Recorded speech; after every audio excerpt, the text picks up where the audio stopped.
우리 누가복음 15장 17절부터 24절까지 말씀인데요. 우리 천천히 말씀 교독하도록 하겠습니다.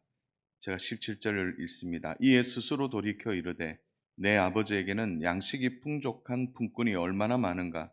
나는 여기서 줄여 죽는구나.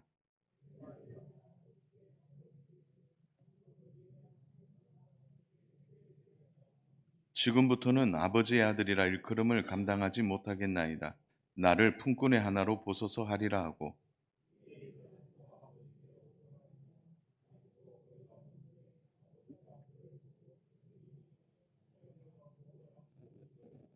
아들이 이르되 아버지 내가 하늘과 아버지께 죄를 지었사오니 지금부터는 아버지의 아들이라 일컬음을 감당하지 못하겠나이다 하나.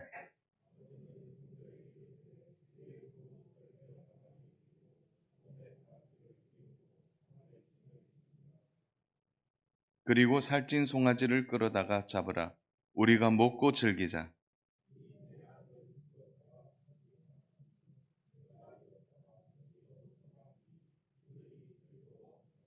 아멘. 현장에서 늘 고민하는 고민 중에 하나가 성도들의 믿음이 자라나야 되는데 성도들의 믿음이 자라지 않을 때입니다.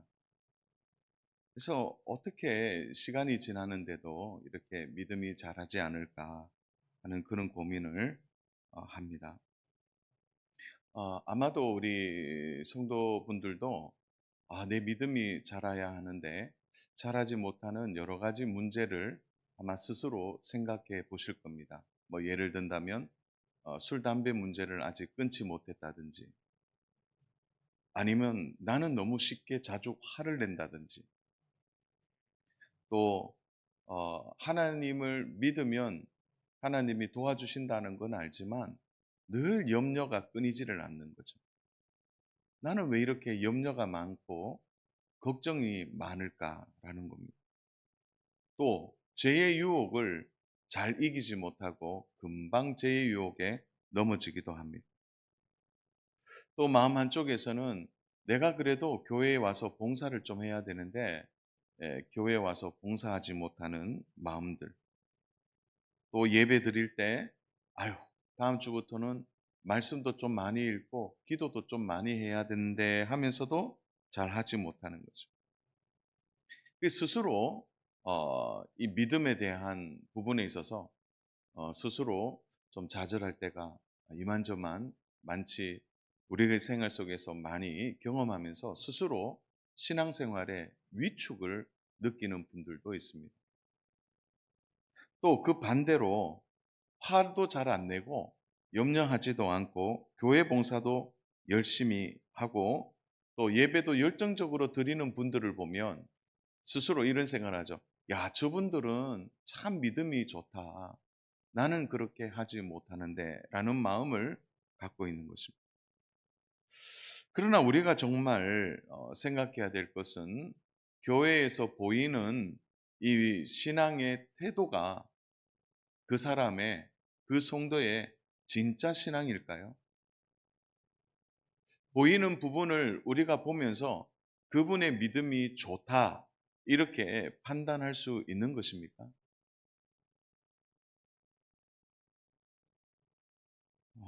그런데 우리 스스로 한번 물어보셔야 돼요.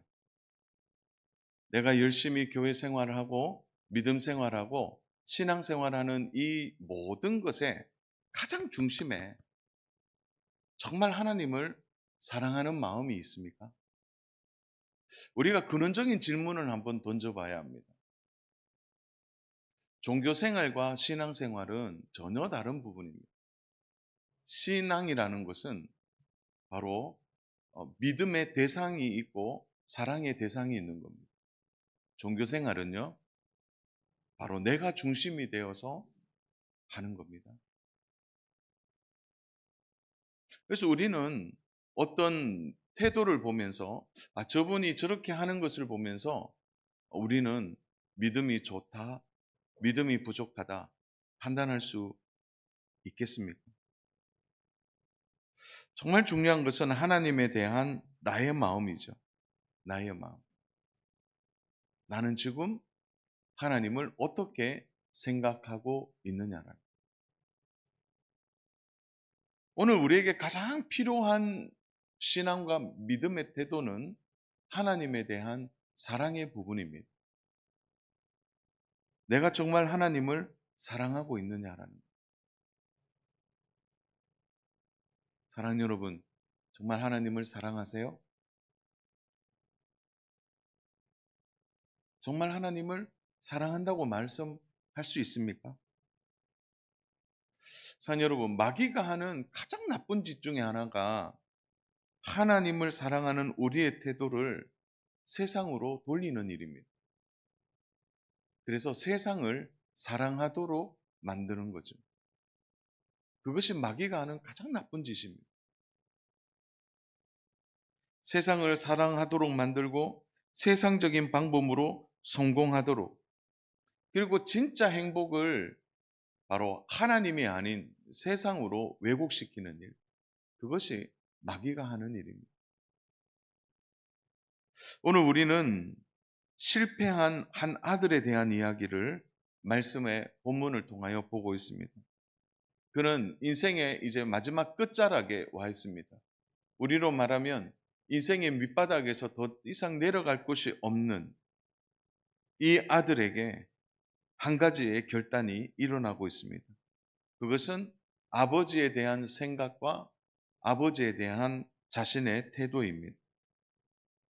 그는 극적으로 아버지를 만나게 되고 다시 그의 인생에 새로운 반전이 일어나는 은혜를 얻게 되는 것입니다. 그는 아버지를 만남으로 그의 인생이 완전히 새롭게 되어진 것입니다. 사랑하는 여러분, 오늘 우리에게도 이 믿음이 필요합니다. 그것은 바로 하나님을 우리가 어떻게 다시 만나느냐라는 겁니다.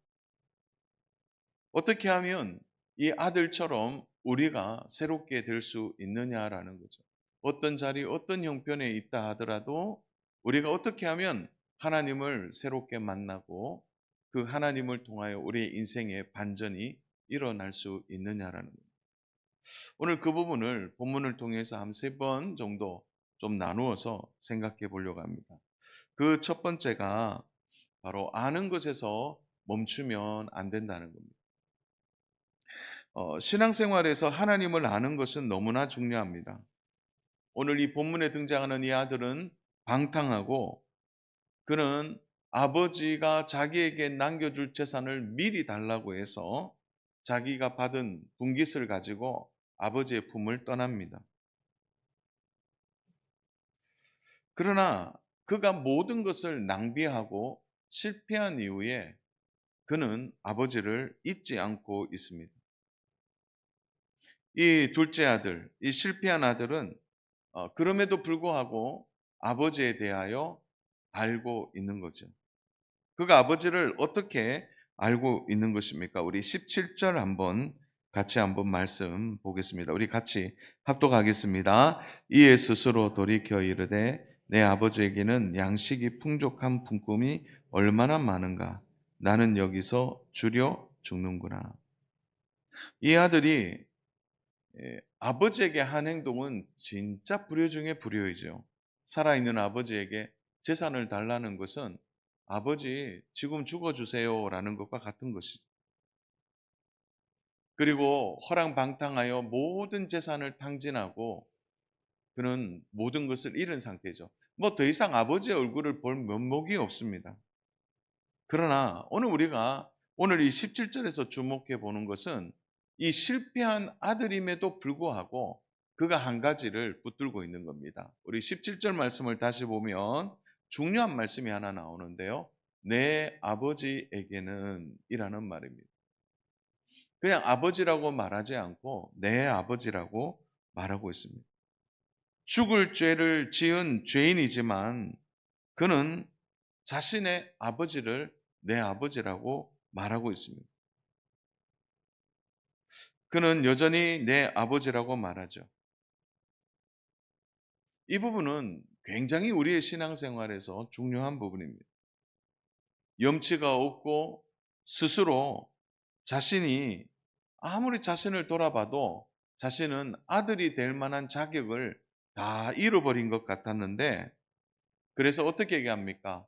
가서 내가 품꾼의 한 사람이 될 정도로, 그렇게 요청을 해도 무방할 정도로 그는 그런 삶을 살았음에도 불구하고 적어도 내 아버지는 나를 내치지 않는다라고 확신하고 있는 겁니다. 이것은 이 방탕한 아들의 마음 안에도 평소에 아버지가 어떤 분인가를 너무나 잘 알고 있기 때문에 내 아버지라는 표현과 함께 나를 내치지 않을 거라고 확신하고 있는 것입니다. 만약 이 아들이 아버지에 대하여 율법적인 아버지로 알았다면 그는 돌아가지 않았을 것입니다. 여러분, 율법이 무엇입니까? 했느냐 안 했느냐예요. 율법의 정신은 했느냐 안 했느냐로 모든 것을 판단합니다.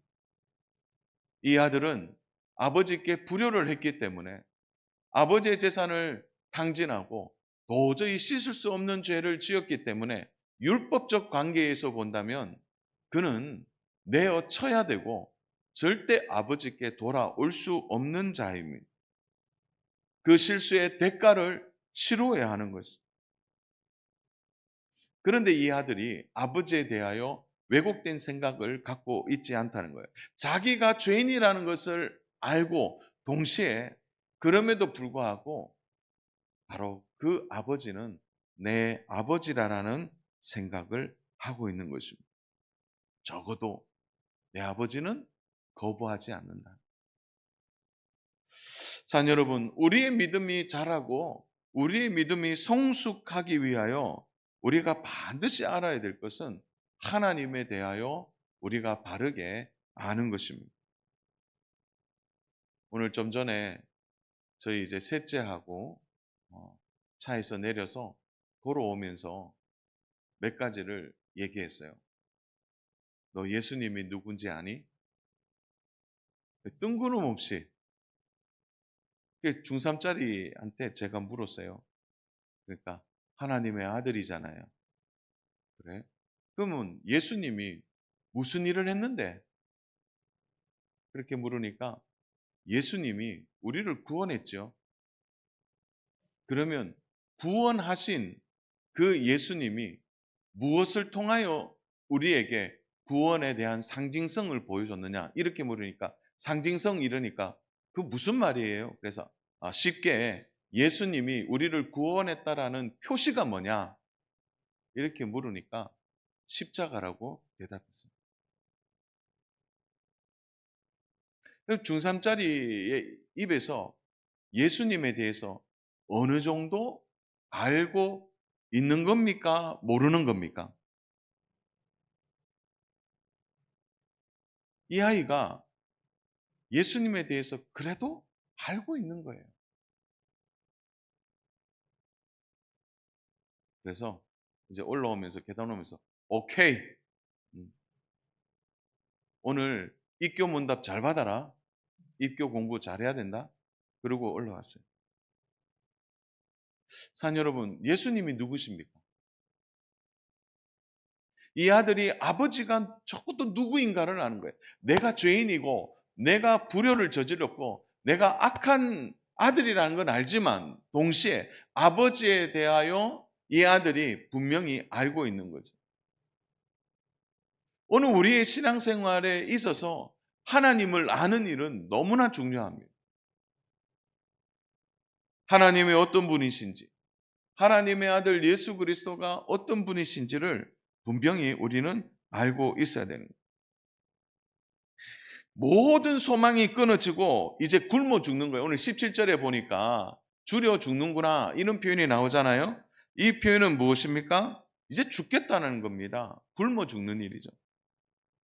어쩌면 그런 거리에서 객사할 수 있는 상황에, 절박한 상황에서 그가 여전히 한 가지의 분명한 생각은 아버지에 대한 생각이에요. 그 아버지는 내가 죄를 지어도 내 아버지다.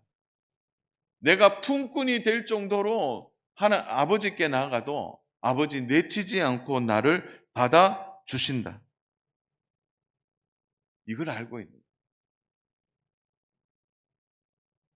주안의 사랑 여러분, 오늘 우리의 믿음 생활에 있어서 죄를 지었느냐, 죄가 얼마나 크냐, 적으냐, 어쩌면 그 죄의 문제 앞에 우리가 정말 겸손하게 우리의 죄가 있음에 죄인임을 고백하고 살아야 되지만, 동시에 죄를 지었음에도 불구하고 그 죄 가운데에서도 하나님을 어떤 분으로 알고 있느냐는 너무나 중요한 부분입니다.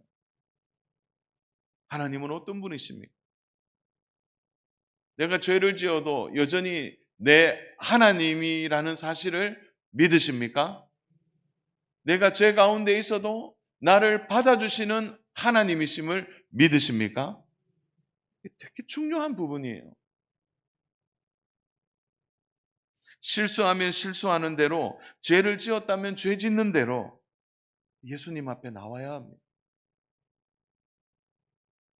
예수님께 나아가면 우리의 살 길이 열린다는 것을 아는 것, 그것이 복음입니다.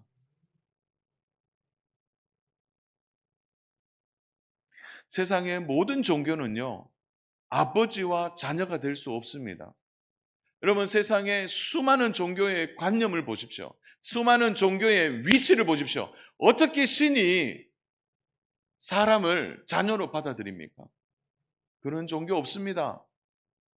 여러분, 가까운 불교를 보십시오. 불교에 아버지와 아들이 됩니까?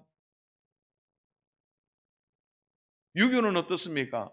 이슬람은 어떻습니까? 이슬람은요, 주종 관계예요. 주인과 종의 관계입니다. 주인이 시키면 모든 것, 주인이 시키면 종은 그대로 해야 돼요. 그래서 그건 인샬라라고 그러죠. 모든 게 알라의 뜻이다. 힌두교는 어떻습니까? 모두가 주종 관계예요. 오늘 우리가 믿는 이 기독교 가장 중요한 이 부분은 바로 하나님을 아버지로, 우리를 하나님의 자녀로 받아주신 바로 아버지와 아들의 관계가 오늘 이 본문에서 드러내고자 하는 가장 중요한 하나님에 대한 부분이라는 거죠.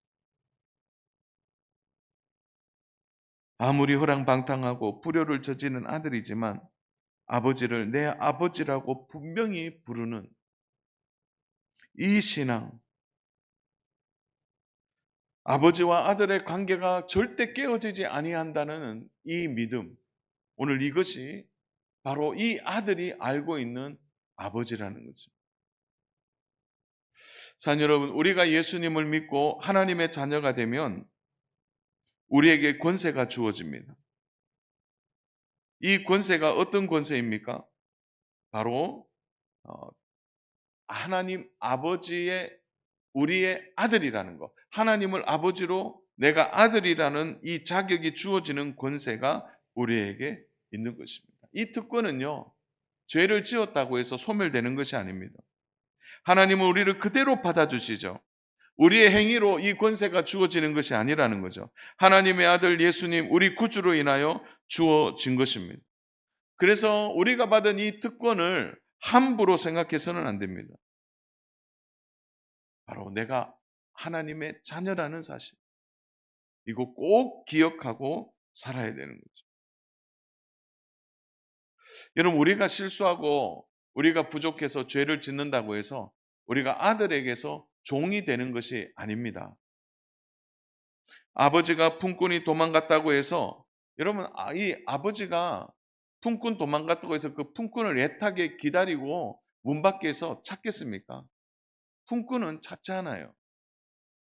아들이니까 문 밖에서 기다리고 찾고 있는 것입니다. 바로 이 아들이 정말 아버지를 제대로 알고 있는 것입니다. 아버지를 안다면 그는 아버지께로 돌아와야 하는 것입니다. 오늘 우리가 신앙이 자라고 우리의 신앙이 깊어지기 위해서 우리가 중요하게 생각해야 될 것은, 그 아버지를 안다면 어떻게 해야 되는 겁니까? 그 아는 것에서 멈추면 안 된다는 겁니다. 안다고 한다면 반드시 행동해야 하는 것입니다. 사랑하는 여러분, 전도하러 나가보면요, 어떤 분들은 제가 이렇게 얘기를 던지면 그래요. 저도 어릴 때 교회 다녔고요, 저도 하나님을 알고 있습니다. 예수님이 어떤 분인지 알고 있습니다. 그렇게 말하는 분들을 만나요. 어떤 분들은 이렇게 얘기해요. 가끔씩 기독교 방송도 본대요. 가끔씩 설교도 듣는다는 겁니다. 그런데 왜 그분들의 신앙이 자라질 않나요? 아는 것에서 멈춰 있기 때문에. 예수님을 알고 하나님을 알고 있다고 생각하는 거기에서 멈추지 더 아버지께 나아가지 않는데 문제가 있다는 거예요. 오늘 우리 성도들의 신앙이 자라지 않는 대부분의 이유가 여기에 갇혀 있는 겁니다. 하나님을 알지만 하나님께 나오지 않는 것. 하나님에 대해서 알지만 하나님을 위해 살지 않는 겁니다.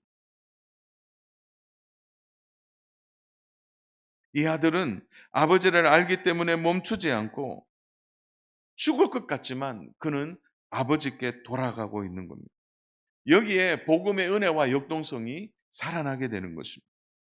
이 아들이 어떻게 하고 있습니까? 우리 20절 말씀 같이 한번 볼까요? 우리 20절 같이 합독하겠습니다. 이에 일어나서 아버지께로 돌아가니라. 아직도 거리가 먼데 아버지가 그를 보고 측은히 여겨 달려가 목을 안고 입을 맞추니. 이에 일어나서 아버지께로 돌아가니라. 이것이 우리의 믿음을 자라게 하는, 일어나야 되는 겁니다. 일어나서 돌아가는 중요한 결단과 함께 행동이 있어야 됩니다. 그것은 바로 우리의 신앙이 자라고 성장하기 위해서 반드시 해야 하는 것은 신앙은 행동으로 나타나야 한다는 겁니다. 혹시 행동해라 이렇게 말할 때 했느냐 안 했느냐 이렇게 접근하면 안 됩니다. 신앙이 자라기 위해서 반드시 물리적인 시간이 필요하다는 얘기를 하고 있는 겁니다. 단번에 즉시 신앙이 자라는 것은 잘 없습니다. 마음을 다하여 하나님 앞에 나와서 기도하는 일도 시간이 필요하고, 말씀을 읽는 것도 시간이 필요하고, 참된 예배를 드리기 위하여 힘을 다하여 드리는 일도 시간이 필요한 것입니다. 오늘 중요한 것은 죄에 대한 우리의 태도가 거기에서 멈추지 말고 아버지를 안다면 아버지께 나아오는 신앙이 되어야 하는 것입니다. 사랑하는 여러분, 아는 것에서 멈추지 마십시오. 하나님을 안다면 행동하셔야 합니다. 행하는 믿음으로 되어 있어야 한다. 그러하기에 저는 좀 두 번째 이 주제를 좀 얘기하고 싶은데요. 바로 생각에서 행동으로 옮겨라는 겁니다. 오늘 이 아들이 생각만 하고 가만히 있다면 어떻게 될까요? 지금까지 아버지의 마음을 아프게 했고 아버지의 재산을 받아 허랑방탕하게 살았으니까 잘한 것이 하나도 없어요. 그래서 그 생각에 묶여서 꼼짝없이 움직이지 않는다면 그는 결코 아버지의 품에 안길 수가 없었을 것입니다. 우리 18절 말씀 같이 한번 읽겠습니다. 18절 같이 읽습니다. 내가 일어나 아버지께로 가서 이르기를 아버지 내가 하늘과 아버지께 죄를 지었사오니. 누가 봐도 죄인이죠. 죄 지었다고 말하고 있는. 그런데 여러분, 내가 일어나 아버지께로 가서 이르기를 아버지 내가 하늘과 아버지께 죄를 지었습니다. 이건 생각이에요. 여기에 멈춰서는 안 된다는 거죠. 죄를 지었다면 아버지께 가야 한다는 겁니다. 오늘 18절에서 매우 독특한 표현 하나가 나오는데요. 우리 18절 말씀 띄워주시겠어요? 다 문맥적으로 이해가 되는데 내가 아버지께 죄를 지었사오니 이렇게 해야 되는데 그 앞에 단어가 하나 딱 등장해요. 어떤 단어가 나옵니까? 하늘과 이 말을 하늘. 이 하늘은 어떤 표현입니까? 유대인의 관점에서 이 표현을 유의심 있게 봐야 되는데요. 이건 뭐냐면 하늘을 우러러 기도했다라는, 예수님이 기도하시는 장면에서 하늘을 우러러 기도했다는 건 뭡니까? 하늘 아버지께 기도했다라는 거죠. 여기서 하늘이라고 말하는 것은 하나님에 대한 표현입니다. 그러니까 하나님과 아버지께 죄를 지었다는 거예요.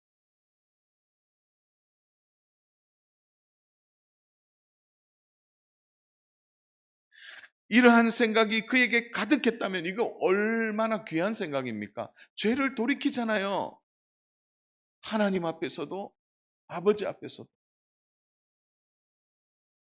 우리가 부모님을 공경하라고 많이 얘기하는데요. 그러면 부모님께만 잘하면 된다. 그리고 때로는 부모님을 공경해야지 이렇게 말하는데 부모님을 공경하라는 말 안에는 바로 하나님을 공경하는 것도 들어있는 겁니다. 근데 이걸 생각만 한다고 생각해 보세요. 아들이 하루 종일 생각해요. 내가 죄를 지었어. 그 다음 날에도 죄를 지었어. 한 달 내내 죄를 지었어. 죄를 지었어. 이런 생각만 있다면 그 신앙이 자라겠습니까? 아는 것과 생각하는 것에서 그 다음에 중요한 믿음의 태도가 나와야 된다는 겁니다. 그런 생각에서 멈추지 않았다는 겁니다. 우리 19절 말씀, 우리 같이 한번 읽겠습니다. 19절 말씀, 우리 같이 읽습니다. 지금부터는 아버지와 아들이라 일컬음을 감당하지 못하겠나이다. 나를 품꾼의 하나로 보소서 하리라 하고 요까지가 끝나는 겁니다. 사연 여러분, 여러분의 오늘 생각 속에서 또 아는 것 속에서 오늘 다 끊으셔야 돼요. 거기까지예요. 하리라 하고 그리고 난 뒤에 일어나 움직여야 됩니다. 오늘 우리의 신앙이 이제는 여기서 생각에서 끝내셔야 되고 아는 것에서 끝내시고 하나님을 향하여 달려가는 믿음의 태도가 있기를 주님의 이름으로 축복합니다. 하리라 하고 요까지예요 이제. 일어나야 합니다. 누구나 생각은 할 수 있죠. 신앙생활의 세계에서도요. 우리가 얼마나 좋은 생각, 기쁜 생각, 하나님께 영광된 생각 할 수 있습니다. 이런 거 아닙니까? 오늘은 올 한 해는 성경을 꼭 한 3독 해야지. 매일 성경 3장에서 5장 읽어야지. 올해는 전도 한 사람 해야지. 기도 생활 잘해야지. 새벽 기도 잘 나가야 되지. 금요 기도에 열심히 해야 되겠다. 이 생각은 너무나 귀하고 복된 생각이에요. 그러나 생각에서 일어나지 않는다면 아무런 변화가 없습니다. 신앙생활이 어렵다고 하는 분들을 가끔 만납니다. 그런데 그런 분들이요, 대부분 공통점이 있는데 뭐냐면 생각이 많아요. 믿음으로 딱 결단하면 되는데 이 생각, 저 생각에 사로잡히니까 생각하다가 끝납니다. 그러니까 신앙생활이 힘들지요. 신앙생활이 어려운 것입니다. 자, 여러분, 우리가 하나님과의 관계 안에 있을 때 적극적으로 나아가야 합니다. 눈치 보지 마세요. 하나님 앞에 정말 진심으로 나와야 합니다. 하나님과 나의 관계가 우리의 행위로 결정되는 것입니까? 절대 그렇지 않아요. 하나님 앞에서 우리가 죄를 지어도 우리는 여전히 하나님의 자녀입니다. 그러므로 하나님의 사랑을 충분히 알고 하나님 앞에 나아가야 하는 겁니다. 하나님 아버지의 사랑은 우리가 생각하는 것보다 훨씬 더 풍성하고 훨씬 더 깊고 훨씬 더 놀랍습니다. 하나님의 사랑 앞에 측량할 수 없는 사랑 앞에 나아가야 하는 것이죠. 오늘 이 아들을 보십시오. 아버지께 나아올 때 감히 상상했을까요? 우리 20절 말씀 우리 같이 한번 읽겠습니다. 20절 같이 읽습니다. 이에 일어나서 아버지께 돌아가니라. 아직도 거리가 먼데 아버지가 그를 보고 측은히 여겨 달려가 목을 안고 입을 맞추니. 달려 나오는 아버지. 에서가 야곱을 향하여 달려올 때 야곱은 겁을 먹었습니다. 압니다. 어떻게 달려오는지. 오늘 이 아들이 아버지가 달려오는 모습에 겁을 먹었을까요? 아니에요. 그 달려오는 모습에 쏟아지는 아버지의 사랑을 눈으로 보고 있는 겁니다. 우리가 하나님에 대하여 너무나 편협된 생각을 갖고 있지 않는지를 돌아봐야 합니다. 주 안의 사랑 여러분, 우리가 행동하지 못하는 많은 이유들 가운데 우리의 태도에 묶여서 우리의 행함에 묶여서 아버지께 나아가지 못하는 일들이 많이 있습니다. 우리가 부족한 거 아버지 아십니다. 연약한 거 다 아세요. 그러므로 우리는 두 팔 벌려 아버지께 나아가는 이 믿음의 태도가 너무나 중요합니다. 그분의 사랑 앞에 나아가야 합니다. 비록 죄인이지만, 비록 부족하지만, 허랑방탕하게 살았지만 아버지께 걸음을 옮기는 순간 아버지의 그 놀라운 사랑이 이 아들을 덮치듯이 오늘 우리에게도 이 하나님의 사랑이 그렇게 임할 줄로 믿습니다. 지금으로부터 1000년 전에 나온 찬송시가 하나 있습니다. 이 찬송시가 1000년 전에 만들어진 찬송시인데요. 십계명의 서곡이라고 말하는 이 찬송시입니다. 1절, 2절 가사는 나중에 개사해서 붙인 것이고 원래는 3절만 원래 한 절만 있었다고 합니다. 하나님에 대하여 너무나 분명하고 선명한 사랑에 대한 찬송시인데요. 1000년 전에 그들이 하나님 앞에 나와서 불렀던 이 3절의 가사가 오늘 우리가 자주 부르는 찬송가 304장입니다. 바로 그 크신 하나님의 사랑입니다. 1000년 전에 하나님을 신실하게 믿었던 믿음의 선진들이 이 3절 가사로 하나님의 사랑을 노래하고 찬양했다는 거예요. 우리 같이 한번 이 3절 1000년 전에 이들이 불렀던 찬송시가 있는데 우리 한번 반주를요? 좋습니다. 우리 3절 가사 우리 한번 불러볼까요?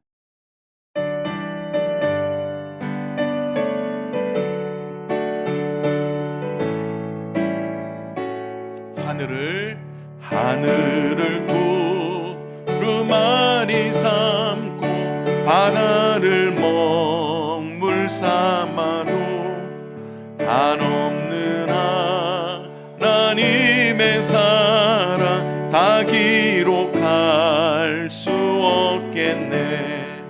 하나님의 크신 사랑 그 어찌 닿았을까. 저 하늘로 비싸도 채우지 못하리.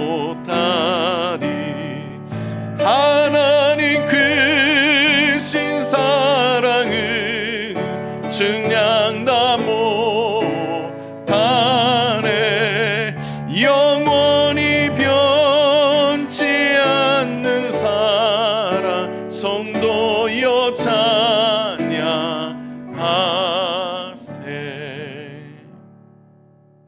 1000년 전에도 성도들이 하나님의 사랑을 이렇게 노래했습니다.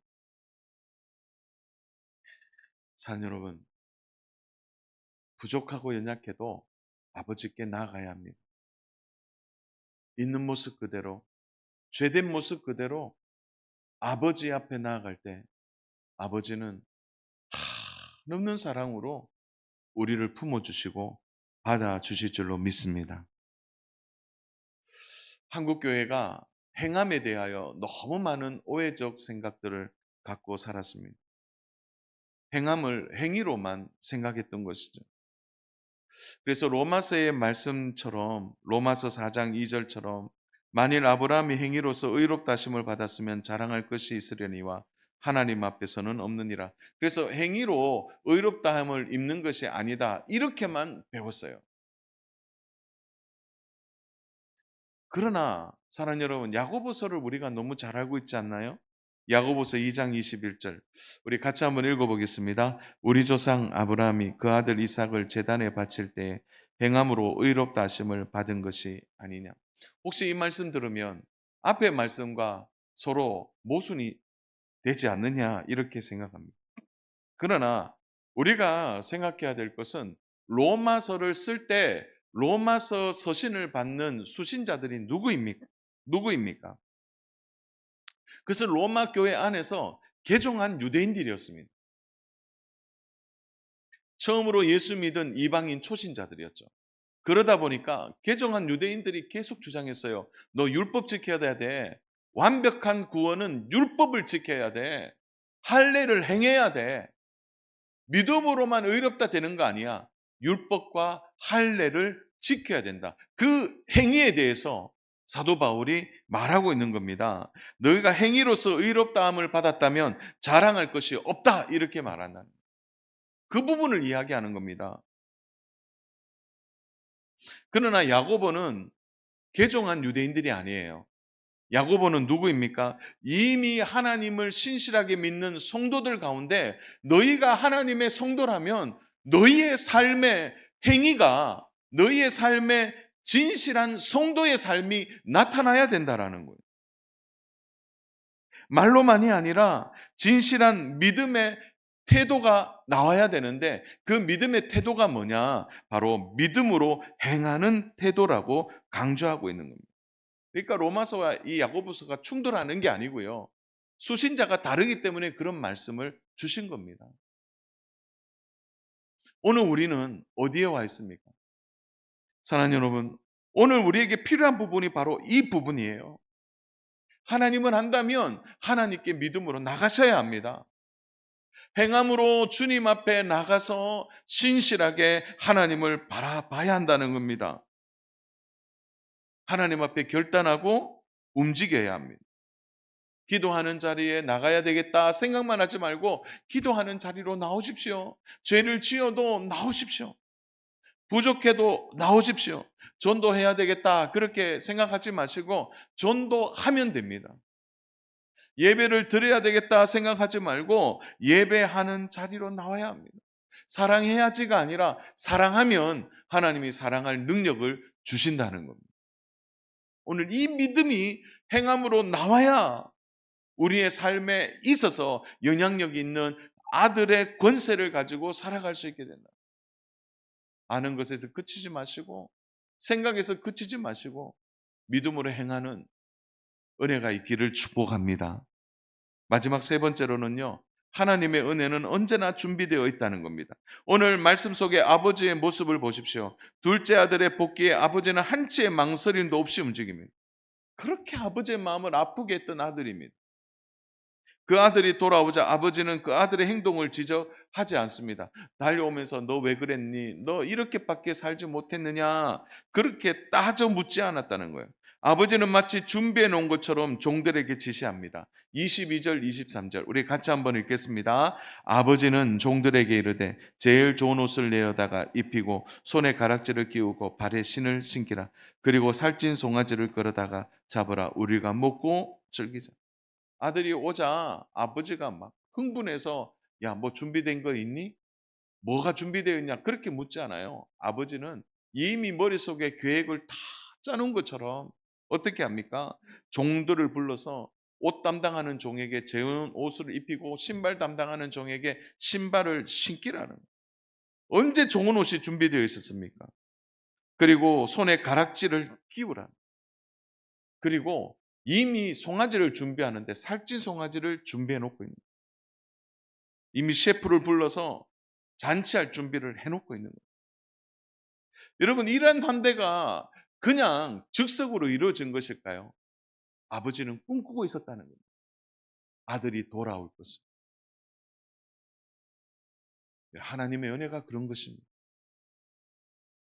여러분 뭐 잘해서 하나님의 은혜를 많이 받는 것 여러분 혹시 그것만 생각하고 있지는 않습니까? 그러나 부족한 대로 연약한 대로 있는 모습 그대로 아버지의 품에 와도 언제나 하나님은 하나님 우리에게 베푸실 은혜를 준비해 놓고 있는 것입니다. 둘째 아들은 전혀 생각하지 못했을 겁니다. 진정한 하나님의 마음이 여기에 있는 겁니다. 그러므로 사랑하는 여러분 너무 움츠러들지 마시고 한번 행하십시오. 일어나십시오. 아버지께 나오십시오. 하나님의 은혜가 우리 모두에게 있을 줄로 믿습니다. 우리는 종이 아니라 하나님의 자녀입니다. 결단하십시오. 그리고 하나님께 나오십시오. 하나님이 우리를 그대로 받아주실 줄로 믿습니다. 말씀을 정리합니다. 하나님을 아는 일에 우리가 힘써야 합니다. 그러나 하나님을 아는 것에서 멈추면 안 돼요. 하나님을 안다면 일어나 아버지의 품까지 가야 합니다. 그러하기에 하나님의 사랑을 알고 하나님을 사랑하는 마음을 구하십시오. 실패해도 죄를 지어도 다시 시작할 수 있습니다. 절망한다고 해서 교회를 떠나서는 안 됩니다. 우리가 경험하는 하나님에 대하여 더 풍성하시고 더 사랑이 많은 하나님이 우리를 향하여 귀한 은혜들을 준비해 놓고 있습니다. 아는 신앙에서 하나님을 사랑하고 행하는 믿음으로 나아와서 하나님의 품을 경험하고 하나님의 은혜를 풍성히 누리는 저와 믿음의 성도님 되시기를 주님의 이름으로 축복합니다.